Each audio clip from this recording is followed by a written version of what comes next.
So when Pokemon first came out, the slogan was "Gotta catch 'em all." It was written on the bottom of the logo. Here, I'll show you. Let me just show you real quick. Hang on. All right, so you can see it says "Gotta catch 'em all." It's right beneath the Pokemon logo, right here. Okay, see that?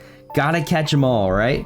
This became a problem when Gen 3 came out, which I'll show you right.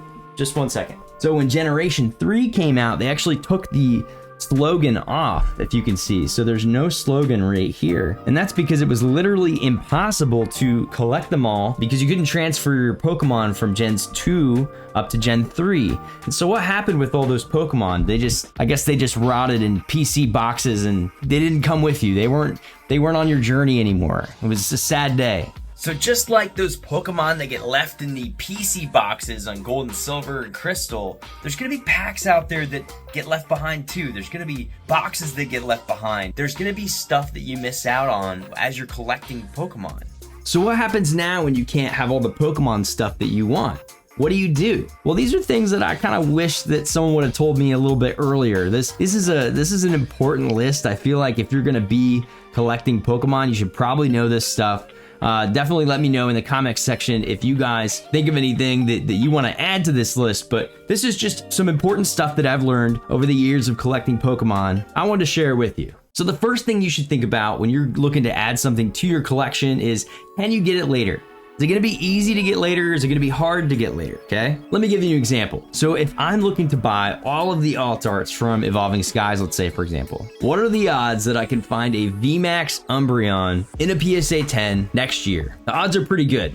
There's over 10,000 of them graded. That's not going to be that difficult to find. Now, obviously there's a price hurdle there, but it's not going to be difficult to locate. They're out there. People have them. Now, if you want to create a collection of tag team promos, Charizard and Reshiram in a PSA 10, there's less than 400 of them, okay? So there's less than 400 people that can have a PSA 10 of that card. So that might be a bigger priority for someone like me. I wouldn't want to go for the Umbreon right away and tie up $1,000 when I could go get the other card for like $500 and just kind of focus on the stuff that's going to be a little bit harder to get long term. That kind of plays into the second one where you got to kind of focus on your collection goals, okay? So before you go and buy something, you should think about whether or not it suits your collection goals, right? Like if you want to get all of the Sword and Shield booster boxes sealed, right? Right now is not a bad time because they're starting to kind of creep up in price. You may want to scoop those up relatively quickly. So in light of that, if collecting the Sword and Shield booster boxes was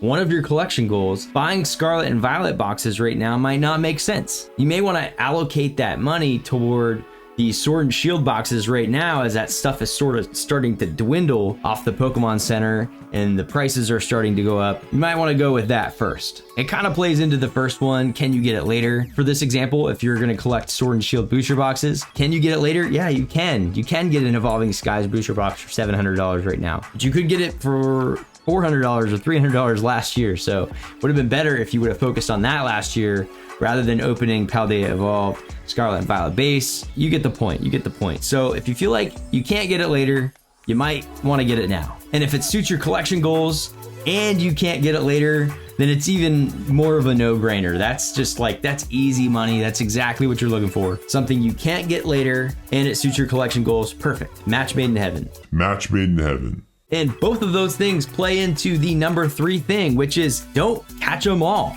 Don't catch them all.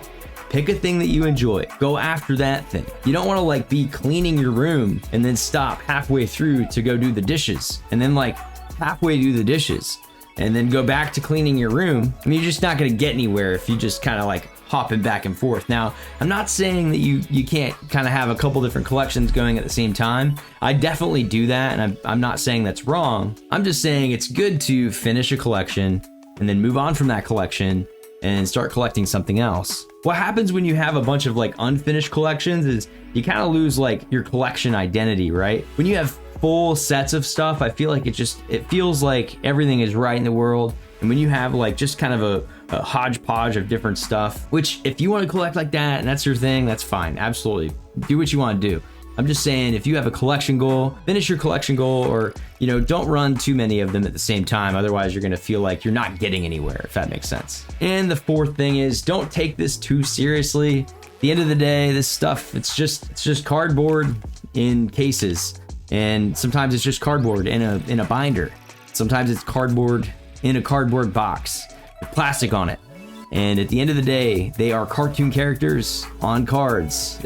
I mean, it's a super exciting thing.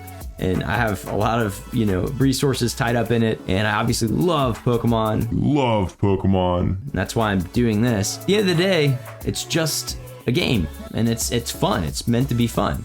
So don't take it too seriously. You know, you don't need to be over on someone's comment section just blowing up this person or that person because of this and that, whatever. Just take a chill pill, just relax, take a couple deep breaths. Like I tell my kids, you know, take a couple deep breaths. It's gonna be okay. At the end of the day, it's just cardboard. If you miss out on a card, it's all good. There's billions of other cards, and you're gonna be just fine. Go after something else. If you miss out on the 10 specific card, go for a 9.5. If you miss out on the 9.5, look for the 10 in an SGC or a CGC or some other 3-letter acronym that means absolutely nothing. That's all I have for you guys today. Thanks so much for coming today.